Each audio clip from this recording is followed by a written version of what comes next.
Hello అండి, అందరికీ నమస్తే. Welcome back to Indian food lovers. ఈరోజు మన ఇండియన్ ఫుడ్ లవర్స్లో ఇడ్లీ పర్ఫెక్ట్గా దూదిలా మెత్తగా ఎలా చేయాలో చూపించబోతున్నాను. ఒకసారి నేను చూపించిన విధంగా ఈ ఇడ్లీ బ్యాటర్ని ట్రై చేయండి, చాలా బాగా వస్తుంది. ఈ ఇడ్లీ బ్యాటర్ని మిక్సీ జార్లోనే చూపిస్తాను, అందరికీ వీలుగా ఉండేది. ఇలా ఒకసారి ట్రై చేశారంటే ప్రతిసారి ఇంట్లోనే చేసుకొని తింటారు మీరు. దానికోసం మినపప్పు 1 కప్ తీసుకుంటే ఇడ్లీ రవ్వ 2 కప్స్ తీసుకోవాలి. ఇలా తీసుకుంటేనే ఇడ్లీలు మెత్తగా చాలా టేస్టీగా ఉంటాయి. ఒక బౌల్ తీసుకొని అందులోకి 1 కప్ మినపప్పును తీసుకొని బాగా వాష్ చేసుకొని పప్పు మునిగేలా వాటర్ పోసుకోవాలి. ఈ పప్పును 5 గంటల పాటు నానబెట్టుకోవాలి, ఎక్కువసేపు నానబెట్టకూడదు. మనం మినపప్పును మిక్సీ పట్టడానికి గంట ముందు మాత్రమే ఇడ్లీ రవ్వని నానబెట్టుకోవాలి, లేదంటే ఇడ్లీ బ్యాటర్ అనేది పర్ఫెక్ట్గా రాదు. 5 గంటల తర్వాత మినపప్పు బాగా నాని ఉంటుంది. ఇప్పుడు ఈ మినపప్పుని బాగా వాష్ చేసుకోవాలి 2-3 సార్లు. తర్వాత దీన్ని మిక్సీ జార్లో వేసుకొని కొన్ని వాటర్ని యాడ్ చేసుకొని బాగా మెత్తగా మిక్సీ పట్టాలి. ఒకేసారి చాలా వాటర్ యాడ్ చేసుకోకుండా మిక్సీ పట్టేటప్పుడు మీరు సరిపోకపోతే ఇంకా యాడ్ చేసుకోవచ్చు. ఇలా మెత్తగా మిక్సీ పట్టిన తర్వాత దీన్నంతా ఒక బౌల్లోకి ట్రాన్స్ఫర్ చేసుకొని ఇందులోకి మనం గంట ముందు నానబెట్టుకున్న ఇడ్లీ రవ్వని తీసుకోవాలి. దాంట్లో ఉన్న వాటర్ అన్ని వంపేసుకొని ఇలా గట్టిగా పిండుకుంటూ మిక్సీ పట్టిన పప్పులోకి యాడ్ చేసుకోవాలి. ఇడ్లీ రవ్వ మొత్తం వేసుకున్న తర్వాత మొత్తం అంతా కలిసేలాగా బాగా మిక్స్ చేసుకోవాలి. ఇప్పుడు ఇందులోకి కొన్ని వాటర్ యాడ్ చేసుకొని మళ్ళీ ఒకసారి బాగా మిక్స్ చేసుకోవాలి. వాటర్ మరీ ఎక్కువ యాడ్ చేయకూడదు, ఇలా ఉండాలి కన్సిస్టెన్సీ. ఇందులోకి మీరు కావాలి అంటే వంట సోడాని కూడా యాడ్ చేసుకోవచ్చు, నేను ఇందులో యాడ్ చేయట్లేదు. తర్వాత మూత పెట్టేసి నైట్ అంతా వదిలేయాలి. మార్నింగ్ చూస్తే ఇలా ఇడ్లీ పిండి అనేది పులిసిపోయి ఉంటుంది. తర్వాత ఇందులోకి మీకు సరిపడా సాల్ట్ని యాడ్ చేసుకోండి. నాకు 1/2 స్పూన్ సాల్ట్ పడింది. అలాగే ఇందులోకి కొన్ని వాటర్ని కూడా యాడ్ చేసుకొని బాగా ఒకసారి మిక్స్ చేసుకోవాలి. వాటర్ని యాడ్ చేయకపోతే ఇడ్లీలు అనేవి గట్టిగా వస్తాయి, ఖచ్చితంగా వాటర్ని యాడ్ చేయాలి. ఇప్పుడు మీరు ఎన్ని ఇడ్లీలు అయితే చేసుకోవాలనుకుంటున్నారో అన్ని ఇడ్లీ ప్లేట్స్కి తీసుకొని కొద్దిగా ఆయిల్ని అప్లై చేయాలి. ఇలా అన్ని ప్లేట్స్కి అప్లై చేసి అన్నిట్లో ఇడ్లీ పిండి వేసుకొని 1 by 1 ఇడ్లీ ప్లేట్స్ పెట్టాలి. ఇలా అన్ని ప్లేట్స్లో ఇడ్లీ రవ్వ వేసిన తర్వాత ఇప్పుడు ఇడ్లీ గిన్నెలోకి వాటర్ని తీసుకోవాలి. నాకు 1.5 గ్లాస్ వాటర్ పట్టింది. ఇడ్లీ ప్లేట్స్కి హోల్స్ అన్నీ ఒకదానిపైన ఒకటి వచ్చేలా పెట్టుకోవాలి. ఇలా పెట్టడం వలన ఇడ్లీలు అనేవి తొందరగా అవుతాయి. ఇప్పుడు ఇడ్లీ ప్లేట్స్ అన్ని గిన్నెలో పెట్టుకొని మూత పెట్టుకోవాలి. స్టవ్ ఆన్ చేసుకొని ఇడ్లీ గిన్నెని పెట్టి 2 minutes హై ఫ్లేమ్లో, 13 minutes లో ఫ్లేమ్లో మాత్రమే మంటను పెట్టుకోవాలి. ఇలా మొత్తం 15 minutes మాత్రమే ఉంచాలి, లేదు అంటే గట్టిగా అవుతాయి.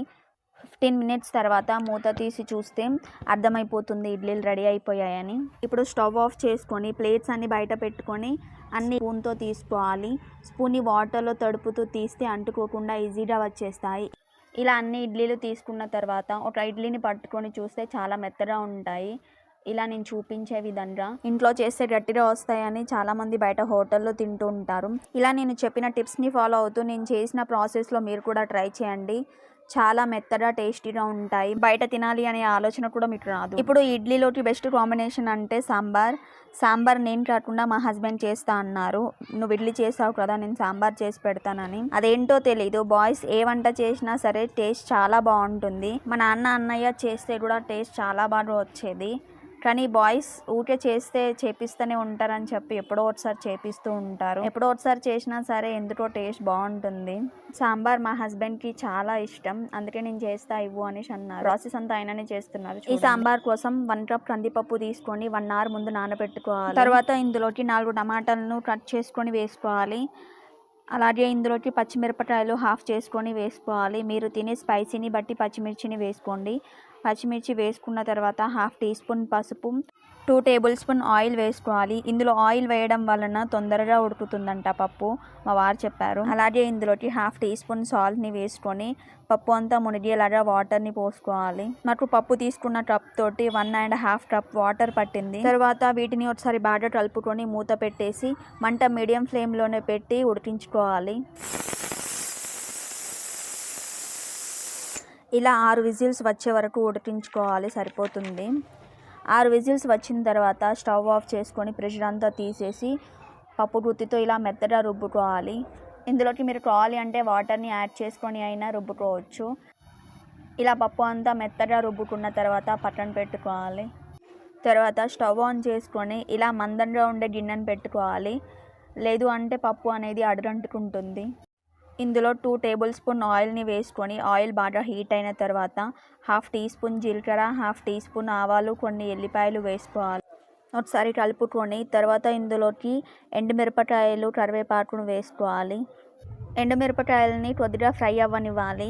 మిరపకాయలు ఇలా ఫ్రై అయిన తర్వాత 1/2 టీ స్పూన్ పసుపు, 1.5 టీ స్పూన్ అల్లం వెల్లుల్లి పేస్ట్ని వేసుకోవాలి. అల్లం అంతా కలిసేలాగా ఒకసారి కలుపుకొని సాంబార్లోకి మేము 4 మునక్కాయలని తీసుకుంటున్నాము. వీటిని మీరు నచ్చిన సైజులో కట్ చేసుకొని పొట్టు తీసుకొని వాష్ చేసి వేసుకోండి. మునక్కాయలు వేసిన తర్వాత ఆయిల్లో ఒక 5 నిమిషాల పాటు ఫ్రై చేసుకోవాలి. ఇలా ఆయిల్లో ఫ్రై అయిన తర్వాత ఇందులోకి మనం ఉడికించుకొని పెట్టుకున్న పప్పును వేసుకోవాలి. పప్పును వేసిన తర్వాత ఒకసారి మిక్స్ చేసుకోవాలి. ఇప్పుడు ఇందులోకి చింతపండు రసాన్ని తీసి పెట్టుకొని పప్పులో యాడ్ చేసుకొని మీరు తినే పులుపుని బట్టి వాటర్ని యాడ్ చేసుకోండి. వాటర్ని యాడ్ చేసిన తర్వాత బాగా మిక్స్ చేసుకొని 20 నిమిషాల పాటు మూత పెట్టుకొని మరగనివ్వాలి. ఇలా 20 నిమిషాల తర్వాత మరుగుతూ ఉంటుంది. ఇందులో కొద్దిగా కొత్తిమీరను చల్లుకొని ఇంగువని వేసుకోవాలి. ఇందులో ఇంగువ అనేది కన్ఫామ్గా వేసుకోండి. ఇంగువ వేయడం వలన మనం తీసుకున్న ఫుడ్ అనేది తొందరగా డైజెస్ట్ అవుతుంది. కడుపులో మంట లాంటివి ఉంటే కూడా దూరం చేస్తాయి. ప్రతిరోజు పరిగడుపున వాటర్లో ఇంగువని యాడ్ చేసుకొని తాగితే చాలా మంచిది. అలా ఇష్టం లేని వాళ్ళు కర్రీస్లో కూడా వేసుకొని తినొచ్చు. తర్వాత 1 టీ స్పూన్ సాంబార్ మసాలా వేసి మిక్స్ చేసుకొని 2 మినిట్స్ తర్వాత స్టవ్ ఆఫ్ చేసుకోవాలి. ఈ సాంబార్ ఓన్లీ ఇడ్లీలోకి కాదు రైస్లోకి కూడా తినొచ్చు. మేము రైస్లోకి కూడా తినడానికి చాలా చేసాము. ఇడ్లీ అండ్ సాంబార్ 2 రెడీ అయిపోయాయి కదా. ఇప్పుడు ఇడ్లీలు ప్లేట్లోకి తీసుకొని వీటిపైన ఇలా సాంబార్ పోసుకొని తింటే చాలా బాగుంటుంది. నేను చేసిన ఇడ్లీని అండ్ మా హస్బెండ్ చేసిన సాంబార్ని ఒకసారి మీరు కూడా ట్రై చేయండి. నేను ఇడ్లీలు ఎక్కువ తినను, కానీ ఇంట్లో మన చేతులతో చేసుకుంటే టేస్ట్ బాగా వస్తుంది కదా. అందులోనూ సాంబార్ అయితే అమృతంలా ఉంది. మీరు కూడా ఇడ్లీ సాంబార్ కాంబినేషన్ ట్రై చేయండి. టేస్ట్ని అస్సలు మర్చిపోరు, మళ్ళీ మళ్ళీ తినాలి అనిపిస్తుంది. మేము చెప్పిన ప్రాసెస్లో మీరు కూడా ట్రై చేసి టేస్ట్ ఎలా వచ్చిందో నాతో షేర్ చేసుకోండి. అలాగే ఈ వీడియో మీకు నచ్చితే లైక్ చేసి సపోర్ట్ చేయండి. మీ ఫ్రెండ్స్కి, ఫ్యామిలీ మెంబర్స్కి కూడా తప్పకుండా షేర్ చేయండి.